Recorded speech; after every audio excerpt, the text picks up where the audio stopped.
Assalamualaikum warahmatullahi wabarakatuh. Perkenalkan, nama saya Yul Ramayani. Nomor induk mahasiswa 180351003. Saya dari Universitas Pancasakti Bekasi, Fakultas Ekonomi dan Bisnis, Program Studi Akuntansi. Saat ini saya sudah semester 5. Mata kuliah yang akan saya terangkan adalah auditing.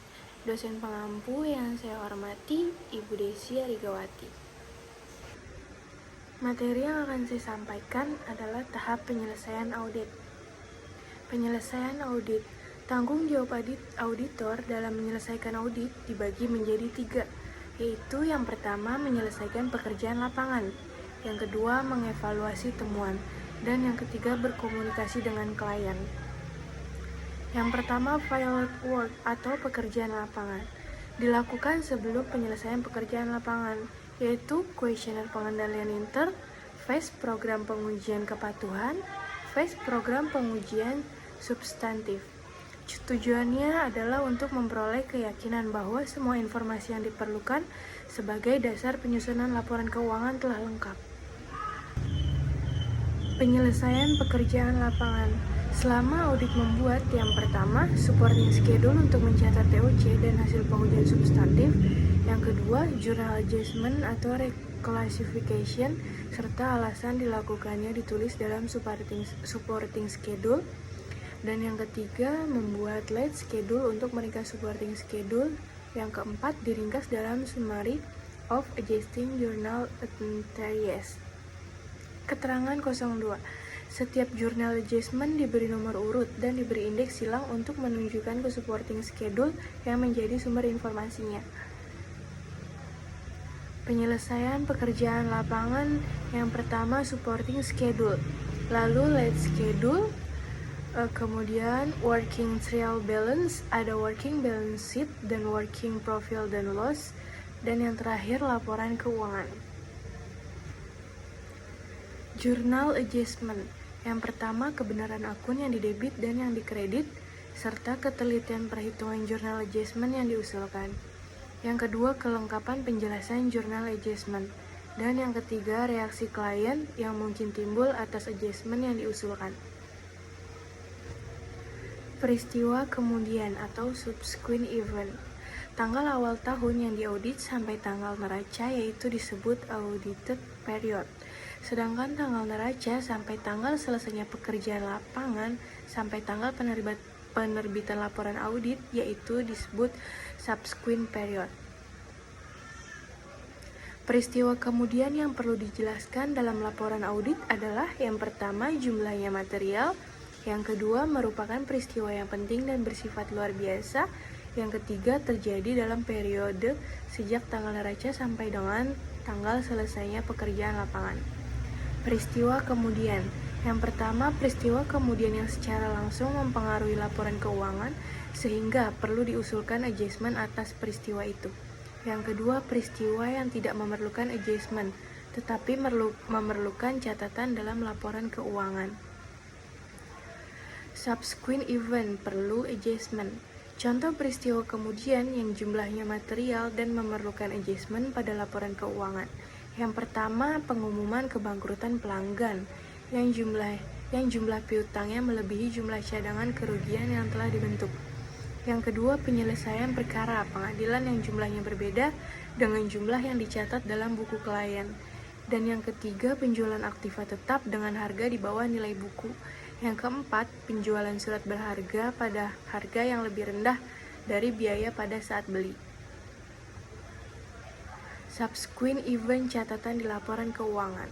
Yang pertama, penyebab terjadinya peristiwa dalam golongan ini tidak ada sebelum tanggal neraca.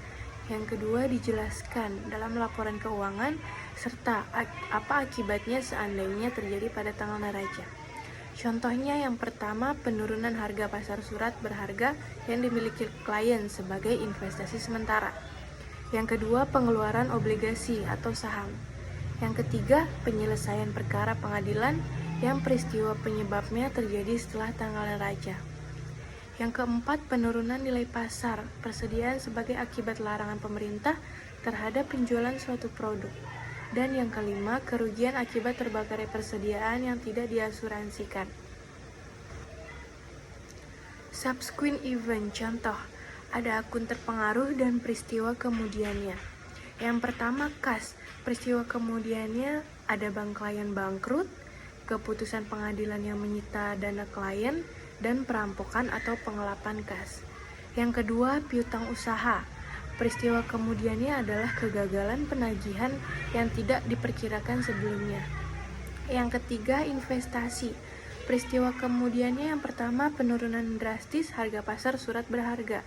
Yang kedua, kesulitan keuangan yang dialami oleh perusahaan yang mengeluarkan surat berharga.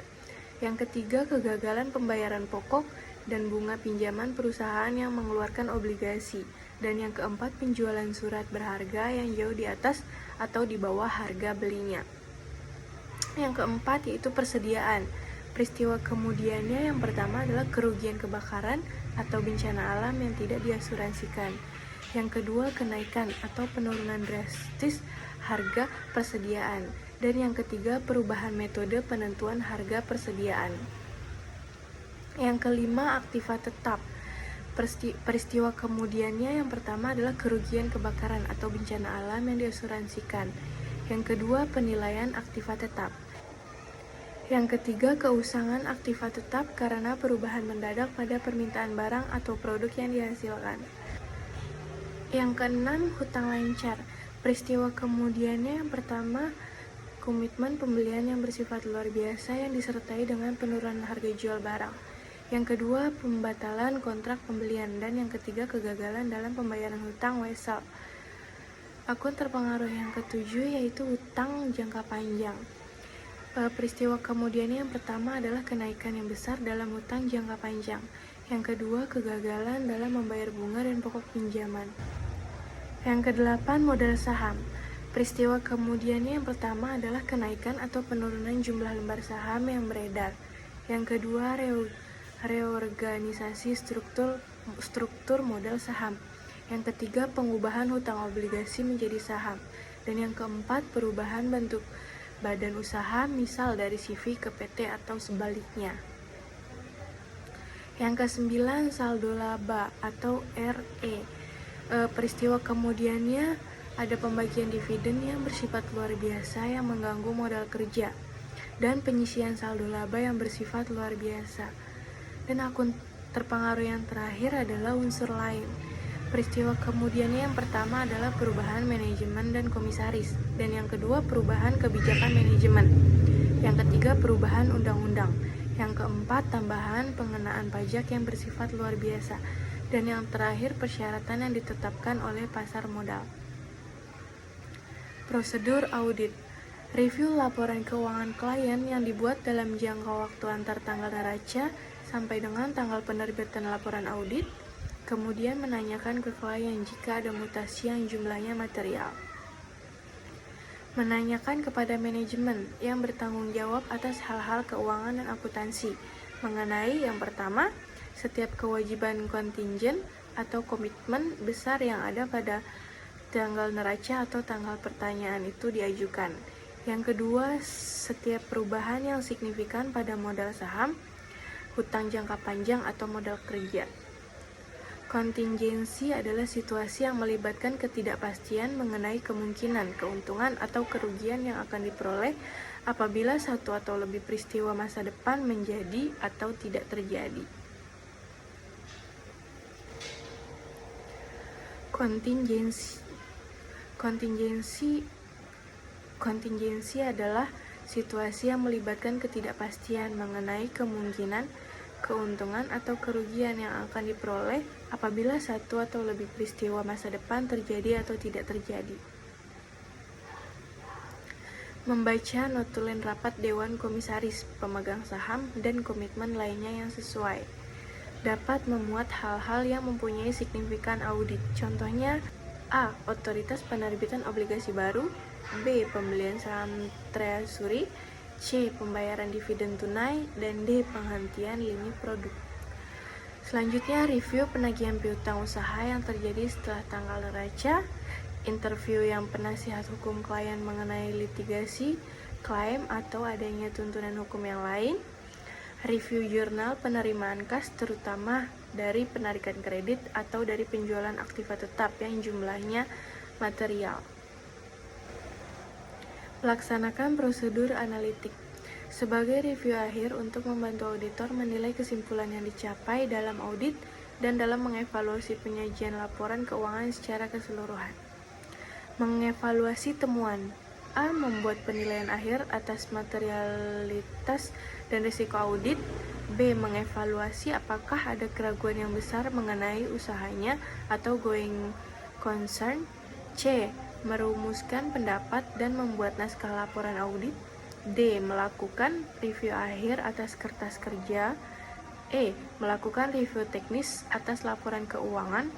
Banyak kantor akuntan publik mempunyai daftar periksa laporan keuangan terinci yang harus diselesaikan oleh auditor, kemudian direview oleh manajer atau partner yang bersangkutan.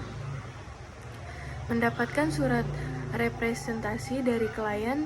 Isi surat representasi yaitu A. Mencakup representasi mengenai laporan keuangan. B. Kelengkapan informasi. C. Pengakuan pengukuran. Dan D. Pengungkapan peristiwa kemudian. Sekian materi tahap penyelesaian audit yang dapat saya sampaikan. Mohon maaf jika ada kata-kata yang kurang baik. Sekian. Assalamualaikum warahmatullahi wabarakatuh.